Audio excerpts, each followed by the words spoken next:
it would create such a media storm.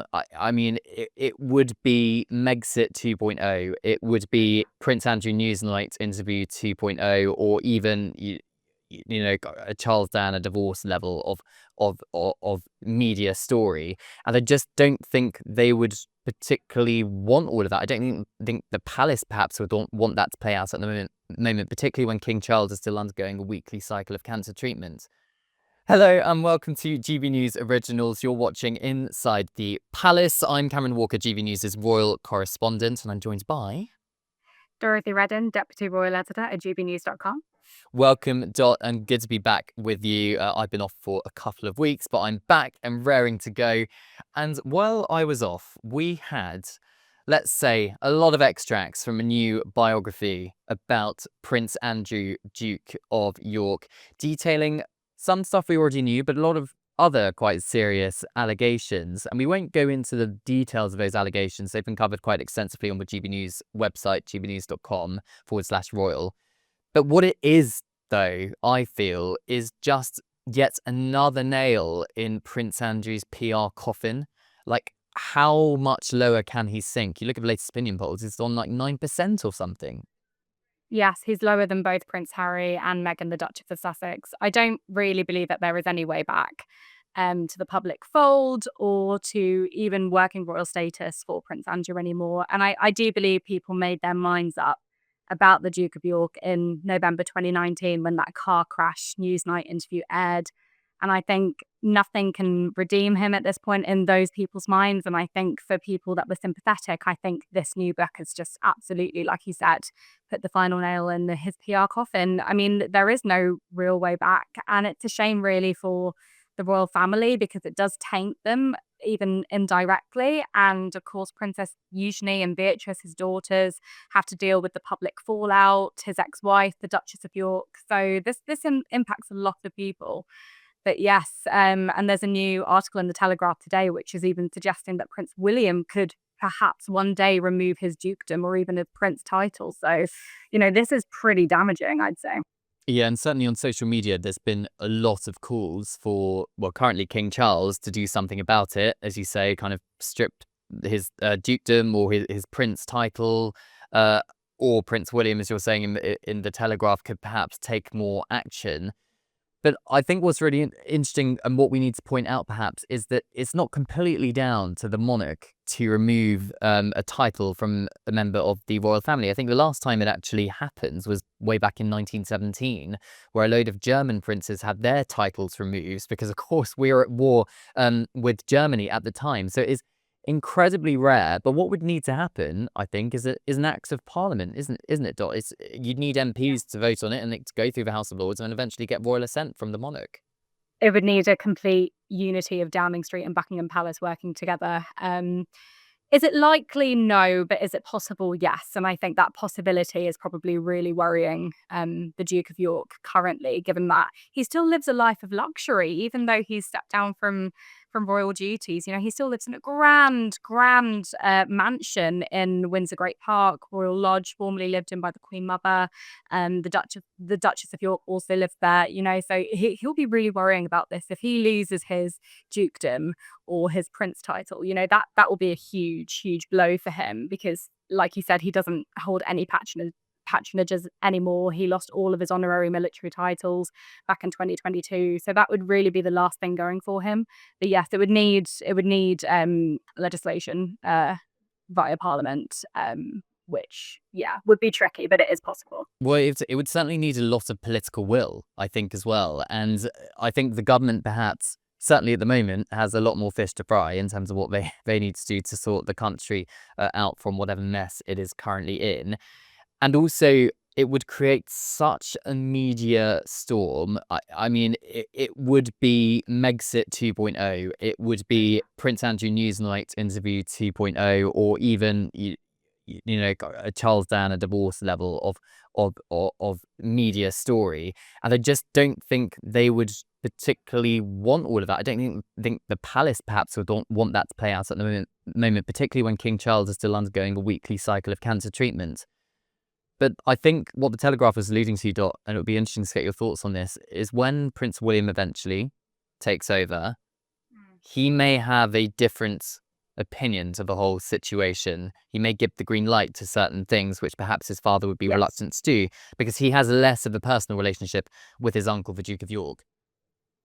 Absolutely. I think for 70 years, the never complain, never explain policy worked really, really well for Queen Elizabeth II. It was actually only towards the end of her reign where you saw that unravel, mainly with the Sussexes, the back and forth with Oprah Winfrey and whatnot, and of course the Duke of York. Not to compare the two, but both were pretty scandalous for the royal family in very different ways, but they were both scandalous all the same. I think Prince William is living so he grew up he's a millennial. He grew up in this age where he understands social media. He understands that the royal family needs to be more robust when it comes to defending itself and putting out statements. So I do definitely believe that.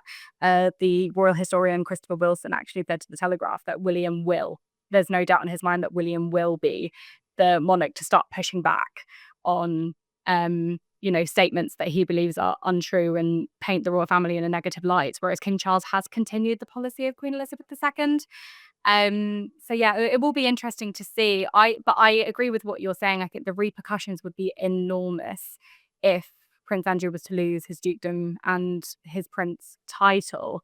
You've got to think then, will William invite him to the coronation? Will he even be allowed to go to Sandringham at Christmas and Windsor Castle at Easter? Will he want cameras on him at all?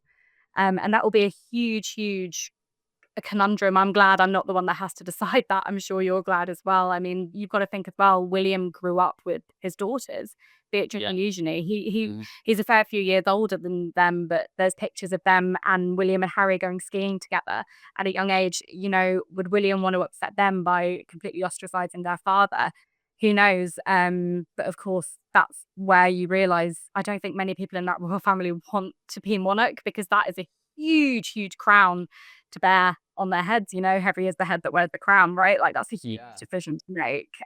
Gosh, I do not envy him. Well, no, it's such a huge conundrum, because he is the private family man who adores his cousins Beatrice and Eugenie, but he's also going to one day wear the crown. So it is that really tricky balance. Even if he I'm not saying he does, but even if he did despise his uncle Prince Andrew for all he's done with damaging the monarchy, and he says you can never go to the Sandringham Christmas, you can never do the Easter Sunday service walk to the church at Windsor Castle, it could damage the relationship between William and his two adoring cousins. So it is a tricky balance. But on the Easter Sunday point, there was a lot of questions raised, perhaps, as to why Prince William and the Princess of Wales and the three children did not attend that Easter Sunday service, considering the fact that, of course, Prince William is future Supreme Governor of the Church of England. Now, I think Camilla Tominey said on GB News, he should, because he is the future head of the Church of England.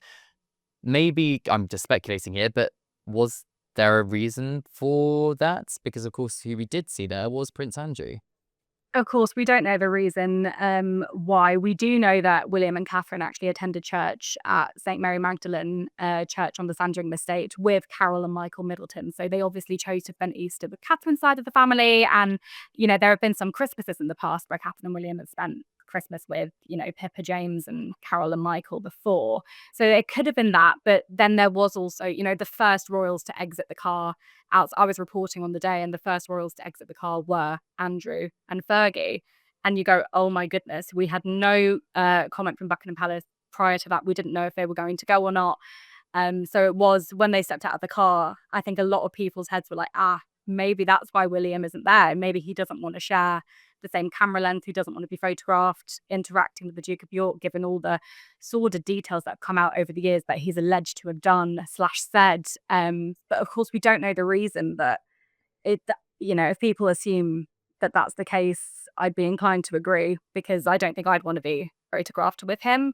But also, there is precedent for the Prince of Wales not attending Easter with the whole royal family. When Charles and Camilla were the Prince of Wales and Duchess of Cornwall, they actually often attended Easter service in Scotland near their Birkhall residence. So there is precedent. Maybe, the years before you're king / queen, you just want to spend private time with your family, with your children, before the world's glaring media is on you. So maybe that was the case as well. But yeah, Yeah, who knows? But yeah, it was interesting.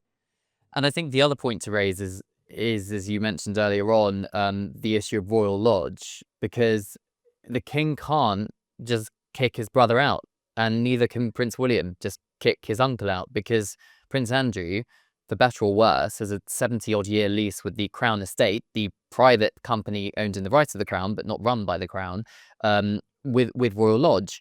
And as long as he maintains the property, then he can stay there until the end of that lease, which isn't going to run out for a number of years.